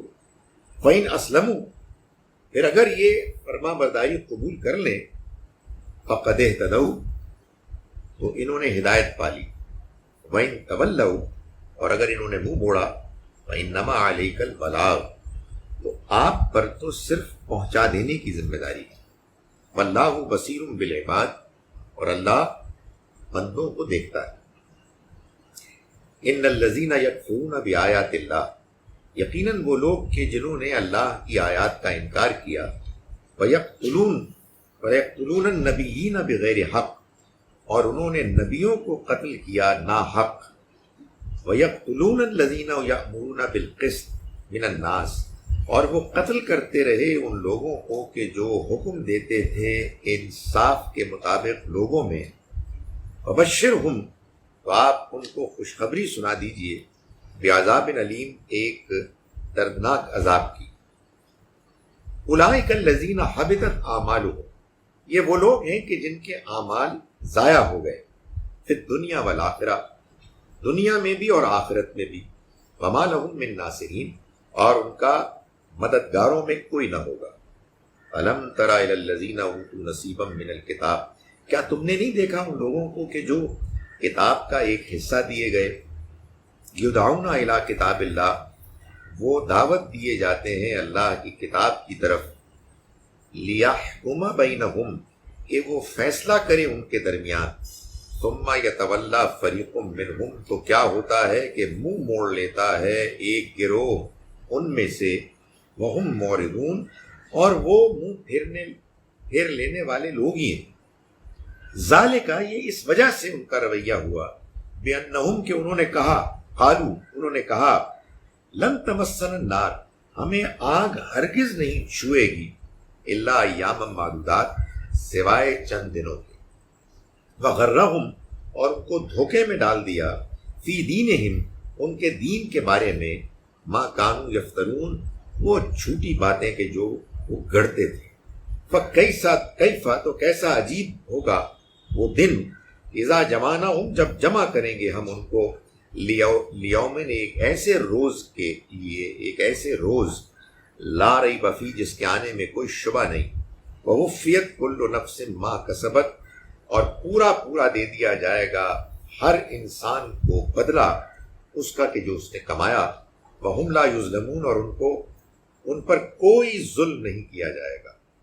قل اللہم، آپ دعا کیجئے، اے اللہ مالک الملک، بادشاہت کے مالک، تؤتی الملک من تشاء، تو بادشاہت دیتا ہے جن کو چاہتا ہے، وتنزع الملک ممن تشاء، اور تو بادشاہت چھین لیتا ہے جن سے چاہتا ہے، وتعز من تشاء، اور تو عزت دیتا ہے جن کو چاہتا ہے، وتذل من تشاء، اور تو ذلیل کرتا ہے جن کو چاہتا ہے، بیدک الخیر، تیرے ہاتھ میں ساری بھلائی ہے، انک علی کل شیء قدیر، تو ہر چیز پر قدرت رکھتا ہے، تولج اللیل فی النہار، تو داخل کرتا ہے رات کو دن میں، وتولج النہار فی اللیل، اور تو داخل کرتا ہے دن کو رات میں، وتخرج الحی من المیت، تو نکالتا ہے زندہ کو مردہ میں سے، وتخرج المیت من الحی، اور تو نکالتا ہے مردہ کو زندہ میں سے، وترزق من تشاء،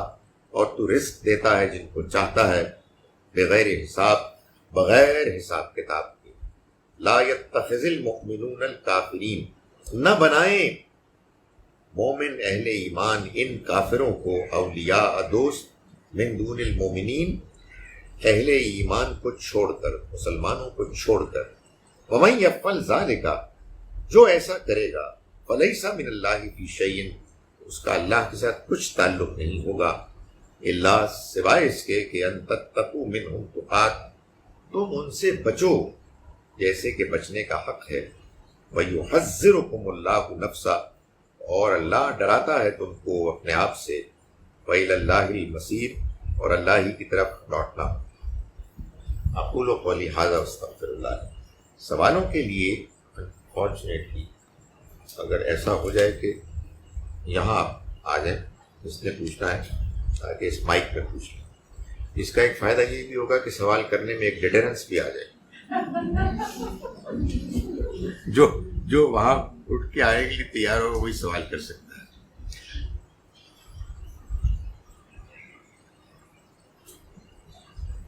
اچھا جناب، سوال ابھی آپ تیار کر رہے ہیں، میں یہاں دیکھتا ہوں.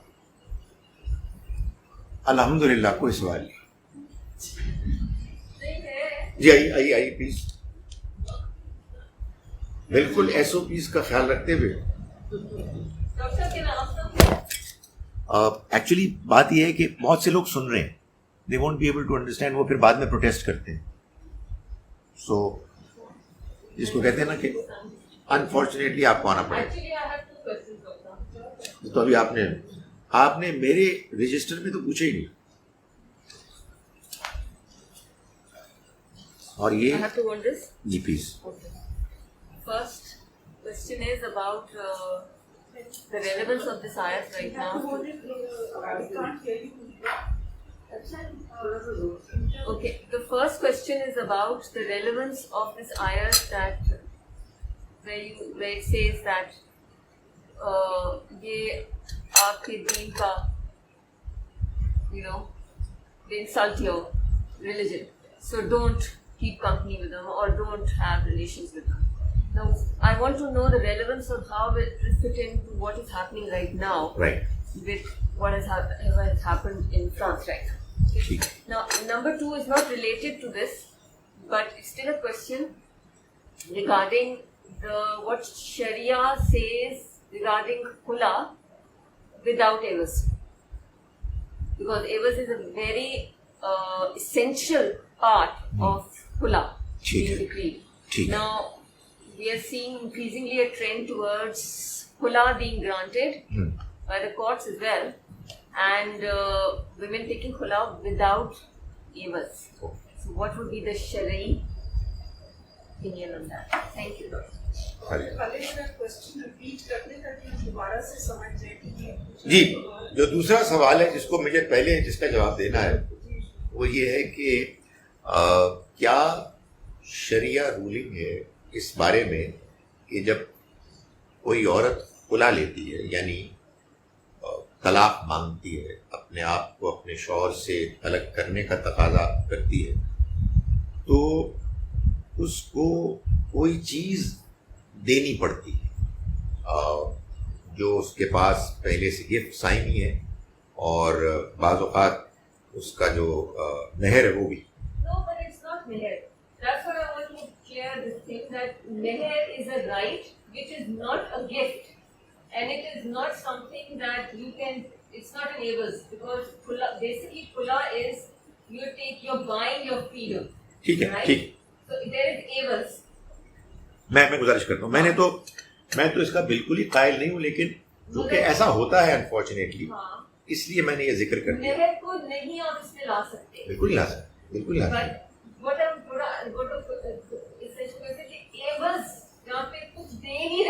اوکے، میں جو سمجھا ہوں، اور وہ میں آپ کو معلوم ہے، آئی ایم شیور کہ وہ ایک ریلیونٹ آیت ہے، میں آپ سے اس کو شیئر بھی کر لوں گا. سورہ بقرہ کی ہیز ٹو بی اراؤنڈ 228 ±1، جس میں یہ بات کافی واضح ہے کہ ایک شریف انسان کو،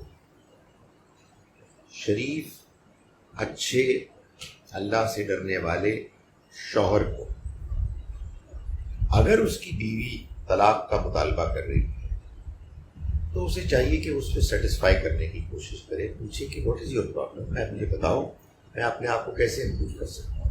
However، اگر وہ اس کے باوجود اپنے مطالبے پر اصرار کرتی ہے تو اس کو بلا عوض اس کو طلاق دینی چاہیے اور الگ ہونے کا موقع دینا چاہیے. یہ بات کہ وہ اس کو جو کچھ دے چکا ہے وہ واپس لے یا اس سے کچھ واپس لے، اس کی گنجائش تو موجود ہے. آنیسٹلی وہ کچھ دے، یہ تو ذکر ہی نہیں ہے اس آیت. اس نے اس کو کچھ گفٹس دی ہوئی ہے اچھے دنوں میں، کوئی انگوٹھی، کوئی گاڑی، جیولری وغیرہ، وہ واپس لے لے، اس کی اجازت ہے. ناٹ دیٹ یہ اس کا ہر حال میں رائٹ ہے، مگر بہرحال اس سے روکا نہیں. اور الفاظ یہ ہیں کہ اگر وہ دونوں محسوس کریں کہ وہ اللہ کی حدود کا لحاظ نہیں رکھ سکیں گے. آنیسٹ گاڈ مجھے کافی عرصے تک اس آیت کا یہ حصہ نہیں سمجھ میں آیا تھا کہ اللہ کی حدود کی حفاظت کا کیا مطلب ہے. تو بڑے عرصے بعد یہ بات سمجھ میں آئی، میاں اور بیوی کا اپنے گھر میں ڈیسنٹ طریقے سے باہمی رسپیکٹ، ہمدردی کے ساتھ رہنا، یہ اللہ کی حدود ہے. بدتمیزی کرنا، ایک دوسرے کے ساتھ زیادتی کرنا، برا بھلا کہنا، ذلیل کرنا، اینڈ بعض صورتوں میں مارک ٹائی کرنا، یہ خدا کی حدود کو توڑنا ہے. دونوں یہ محسوس کریں، بیوی محسوس کرے کہ میں اس کے ساتھ رہ تو سکتی نہیں، مگر یہ اتنا گر گیا ہے کہ یہ مجھے صرف اس لیے طلاق نہیں دے رہا کہ وہ جو اس نے مجھے 5 مرنے کا پلاٹ دیا ہوا ہے وہ بھی اس کے ساتھ میرے ساتھ جائے گا. اور وہ اس کے اندر اتنی ہمت ہی نہیں، اتنی اس کے اندر ہے ہی نہیں جان جو کہ لے جاؤ. جی اس عورت میں ہمت نہیں ہے کہ اگر وہ اس آدمی سے کلاسی ورڈ لیتے ہیں، لیٹس یوز دیٹ، لینا چاہتی ہے تو وہ اس کی دے دے واپس چیزیں. But I'm talking in the context of Sharia because I've read it somewhere and I went and looked into certain جیسے حضور صلی اللہ علیہ وسلم کے پاس کچھ حدیثیں ہیں جب آئی کہ کچھ عورتیں ہم نہیں رہ سکتے. اب یہ بالکل خراب ہو رہا ہے سب کچھ، بیکاز آپ کی آواز ہی نہیں آ رہی.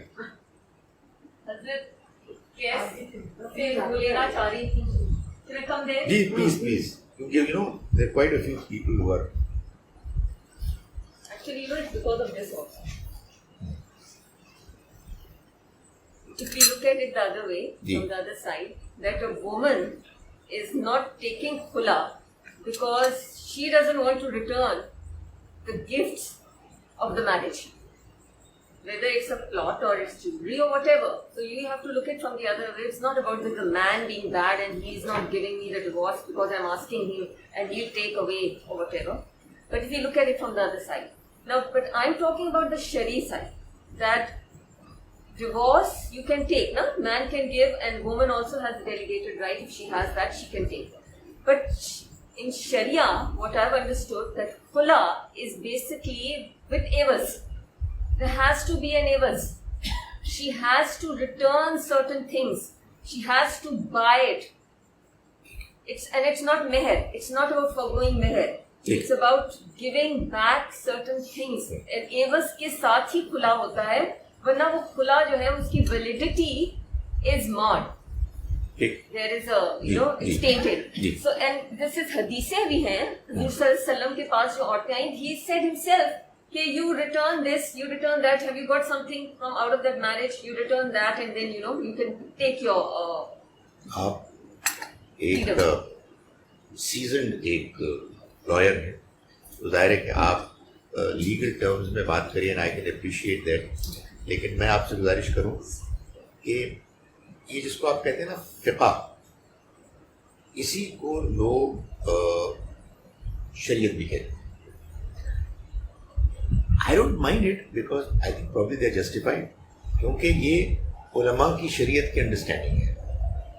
مگر اس میں ڈسپیوٹ کیا جا سکتا ہے کیونکہ ساری شریعت کی انڈرسٹینڈنگ یا ساری فقہ یہ بیسیکلی اللہ کے اس قانون سے ماخوذ ہے جو قرآن اور سنت میں ہے. میں آپ کو بڑی واضح قرآن کی بات بتا رہا ہوں کہ خلا یعنی عورت کے مطالبے پر اس کو آزاد کرنا بغیر کسی ریٹرن کے ہو سکتا ہے. اور میری یہ بڑی کلیئر انڈرسٹینڈنگ ہے، میں آپ کو آیت بھی بھیجوں گا، آپ بھی اس کو پڑھیے، یہ بہتر ہے. That is what is ideal. اللہ تعالیٰ نے مرد کو ابھارا ہے اس بات پہ کہ تمہاری جو بھی کہیں آپ مردان کی یا وٹ ایور یو نو، اس کا تقاضا ہے کہ تم جو کچھ دیا ہے اس کو واپس نہ لو، ہاؤ ایور اس کی اجازت ہے۔ میں دوسری بات ہے، میں آپ کی مانتا ہوں کہ بعض اوقات عورت بھی گر سکتی ہے اور وہ بھی یہ کر سکتی ہے کہ جی مجھے ملے گا تو میں جاؤں گی، حالانکہ اس کی پوزیشن اس لحاظ سے ویک ہے کہ وہ تو طلاق دے دے گا اس کو، لیکن پھر وہ طلاق لے کے سب کچھ چلی جائے گی۔ تو یہ ڈفرینس ہو سکتا ہے، آئی ایگری، مگر میں آپ کو کلیئرلی بتا رہا ہوں قرآن مجید کی آیت خلا کے ساتھ اس کو لازم نہیں کرتی۔ حدیث میں بتاؤں کیا ہوتا ہے، حدیث میں یہی مشکل ہے کہ آپ کو پورا واقعہ نہیں معلوم ہوگا، اس کی رپورٹنگ ہوتی ہے، تو پورے واقعے کی رپورٹنگ کو آپ قرآن کی روشنی میں اگر آپ سمجھیں گے تو آپ کو پوری بات سمجھ میں آئے گی۔ پہلے سوال کا جواب یہ ہے کہ دیکھیں پرابیبلی میں شاید کوئی اور جواب دیتا اگر قرآن کی وضاحت خود نہ موجود ہوتی۔ قرآن مجید نے یہ واضح طریقے سے بتایا ہے 2 جگہوں پر، سورہ انعام جو مکی سورہ ہے اور سورہ نساء جو مدنی سورہ ہے۔ یہ میں دونوں کا فرق اس لیے بتا رہا ہوں کہ مکی دور میں تو آپ کہہ سکتے ہیں کہ بھائی مسلمان کمزور تھے، تو یو نو ایک کمزوری کی پوزیشن میں اگر آپ ایک کمپرومائز کرتے ہیں تو اٹ از انڈرسٹینڈیبل۔ مدنی دور میں جب ہجرت ہو گئی تو مسلمان نبی اکرم صلی اللہ علیہ وسلم for all practical purposes he was at the helm of the affairs. قرآن یہ کہتا ہے کہ جب تم یہ دیکھو کہ اللہ کی آیات کا مذاق اڑایا جا رہا ہے تو تم وہاں سے اٹھ کر چلے جاؤ، اور جب تم دیکھو کہ وہ ختم ہو گیا تو تم بے شک واپس آ سکتے۔ دا ریزن از، میں اس بارے میں بڑا کلیئر ہوں کہ اس کا ریزن یہ ہے کہ ہمارے پاس اللہ کا پیغام، ہم ان چند لوگوں کی شرارتوں کی وجہ سے، جو بدتمیز لوگ ہر جگہ ہوتے ہیں، ہم کسی قوم کسی کمیونٹی سے کٹی نہیں کر سکتے کہ جی ایسی کی تیسی تمہاری، یہ تو ہمارے لوگوں کے جذبات کا اظہار ہے۔ ہمیں ظاہر ہے کہ نبی صلی اللہ علیہ وسلم کی عزت شان کی غیرت ہے، مگر ہم سے زیادہ اللہ کو ہے۔ اور میں اگر آپ کو قرآن کی آیات سنانا شروع کروں، آپ نے بھی پڑھی ہیں، قرآن پڑھتے ہیں، جس میں اللہ تعالیٰ نے کفار کی ان ریمارکس کو نقل کیا ہے جس کی آپ تلاوت کرتے ہیں، جس میں کلیئر بلیسفمی، ہم اس کو پڑھتے ہیں۔ You know why? میں لوگوں کو بتاتا ہوں کہ یہ اس کی وجہ یہ ہے کہ نبی صلی اللہ علیہ وسلم ہمارے باپ نہیں ہے، سب کے، سب انسان، صرف ہمارے پیغمبر نہیں، سارے انسان۔ ہم نے آپ کو مان لیا، اوروں نے ابھی نہیں مانا۔ ہم ان کو ان کے غلط رویوں کی وجہ سے دور نہیں کر سکتے۔ یہ کبھی نہیں بھولنا چاہیے کہ صحابہ کرام کی ایک بہت بڑی تعداد ان لوگوں پر مشتمل ہے کہ جو پہلے ایمان نہیں لائے۔ حضرت عمرو ابن العاص رضی اللہ عنہ نے غالباً فرمایا، کہتے ہیں کہ ایک وہ دور تھا کہ جب میں اس بات کے درپے تھا کہ میں نعوذ باللہ نبی صلی اللہ علیہ وسلم کو قتل کروں، یہ میرا مشن تھا۔ پھر میں ایمان لے آیا اور وہ دور آیا کہ میں آنکھ اٹھا کے نہیں دیکھ سکتا آپ کی نگاہ، آپ کے چہرے کو، اتنا روپ تھا، اتنی عزت تھی۔ تو ہم کیا کر رہے ہیں؟ کسی نے کوئی بکواس کی اور اب سب چڑھ دوڑے اور شور مچانا شروع کر دیا، اور جناب یہ کر دو۔ ان کو بتائیں کہ دیکھو جو تم حرکتیں کر رہے ہو یہ پہلی مرتبہ نہیں ہو، لوگ پہلے بھی کرتے رہے ہیں۔ ہمارے پیغمبر صلی اللہ علیہ وسلم کا رویہ ہمیشہ درگزر کرنے کا تھا، اگنور کرنے کا تھا، اور قرآن نے بھی ہم کو یہی تعلیمات دی. میں نے ابھی ایک آیت کا حوالہ دیا, میں اور آیات کا حوالہ دے سکتا ہوں جس پہ قرآن نے ہمیشہ اس طرح کی چھچوری حرکتیں, گھٹیا حرکتوں پر اگنور کرنے کے لیے ہدایت کی ہے. صرف ایک بہت اور بات ایکسپلین کرنے کی, وہی جو میں نے ابھی ایک اشارہ کیا آپ کو ایک اور ضمن. آپ یہ کہیں گے کہ جی آپ بڑے سیانے, اتنی بڑی تعداد میں لوگ کہتے ہیں جی کہ تو مار دینا چاہیے, اور یہ کہتے ہیں دین کا تقاضا ہے, اتنا بڑا فرق کہاں سے آیا؟ اس کا جواب یہ ہے کہ بعض لوگوں نے جنہوں نے نبی صلی اللہ علیہ وسلم کی گستاخی کی ان کو مار دیا گیا. تو آپ کہیں گے پھر آپ کیا کہہ رہے ہیں, واٹ از یور اسٹینس؟ سو میں گزارش کرتا ہوں کہ اصل میں یہی پرابلم ہے ہماری. ہم دین کو سمجھتے ہیں واقعات سے. واقعات کو سمجھنا چاہیے قرآن کی روشنی. میں نے ابھی آپ کو اس کلاس کے دوران بتایا کہ اللہ کے رسولوں کے آ جانے کے بعد اللہ کا عذاب بالآخر آ جاتا ہے. نبی صلی اللہ علیہ وسلم کی قوم پر اللہ کا عذاب, جیسا کہ قرآن نے بتایا, واجب ہو گیا تھا. یعنی آپ کہیے وہ اس کے لیے ایلیجبل ہو گئے تھے ہجرت کے بعد. یہی قرآن ہے, قرآن کا قانون ہے کہ جب کوئی رسول ہجرت کریں گے, حضرت لوط علیہ السلام گئے, ان کو کہا کہ مڑ کے نہ دیکھو, عذاب آ گیا. حضرت نوح علیہ السلام کشتی پر سوار ہوئے, یعنی ان کی ہجرت یہی تھی, ادھر طوفان آ گیا. سورہ بنی اسرائیل میں اللہ تعالیٰ نے حضور کے بارے میں بھی یہی فرمایا کہ آپ ادھر ہجرت کریں گے, پھر یہ زیادہ دیر نہیں بچیں گے. کیوں؟ یہ اللہ کی سنت ہے. اب ہوا یہ کہ اللہ تعالیٰ نے اپنے اس عذاب کو امپلیمنٹ کیا انسٹالمنٹس. 3 انسٹالمنٹس تھی میرے انڈرسٹینڈنگ میں. ایک غزوہ بدر میں قریش کی ٹاپ لیڈرشپ ختم کر دی. 70 جو لیڈرز تھے ان کو ختم کر دیا. یہ بدر میں ہوا. قرآن نے بتایا فرشتے آئے, انہوں نے صفایا کر. لاسٹ انسٹالمنٹ تھی 9 ہجرہ میں. حج کے موقع پر اعلان کر دیا گیا کہ مزید تمہارے پاس 50 ڈیز ہیں, یا مسلمان ہو جاؤ یا مارے جاؤ. یہ جو درمیان میں 7 انٹرویننگ ایئرز تھے, اس میں کفار ایلیجبل تھے کہ ان کو مار دیا جائے. یہ تو فیصلہ ہو چکا تھا, مگر خدا تعالیٰ مہلت دے رہا تھا. خالد بن ولید, اب عمر ابن العاص وغیرہ کی طرح کے لوگوں کو, یہ جو اچھے لوگ تھے, کہ آؤ اور ایمان لے آؤ. ان میں جو گھٹیا لوگ تھے جو اپنے بلیسفمی اور اس طرح کی حرکتوں سے نمایاں ہو گئے, ان کو بھی مار دیا. اب ظلم یہ ہوا کہ ہمارے لوگوں نے فیصلہ کیا ہوا ہے کہ قرآن کو تو بغیر سمجھ کے پڑھنا ہے اور دین سمجھنا ہے واقعات سے. آج تک یہی چلا آ رہا ہے کہ جو گستاخی کرے گا اس کو مار دیا جائے. میں گزارش کر رہا ہوں کہ قرآن نے ایک مرتبہ بھی یہ نہیں کہا اور گستاخیوں کا ذکر کیا. سو کچھ نہیں کرنا. ہم نے ظاہر ہے کہ یہ تو بے غیرتی ہے کہ ہم دین کا مذاق اڑایا جائے اور ہم وہاں بیٹھے رہیں. اور تو کوئی نام نہاد مسلمان بھی کرے گا تو ہم نہیں بیٹھیں گے. لیکن جب وہ ختم ہو جائے تو ویل کم بیک. کوئی سوال ہے, آپ سوال کو ایڈریس کریں گے, بات سمجھائیں گے. اس لیے کہ ہر بندے کی, آپ کہیے دین کو سمجھنے کا یا دین کے لیے اس کی دماغ کی کھڑکی کھلنے کا ایک وقت ہوتا ہے.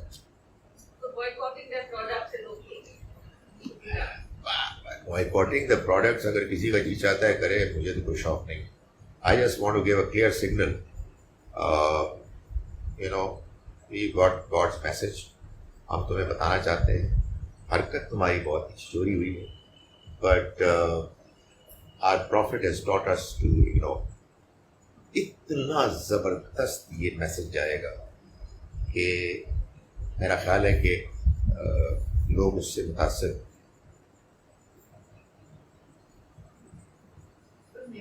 آئیے جناب, آپ کا تو اپنا گھر ہے.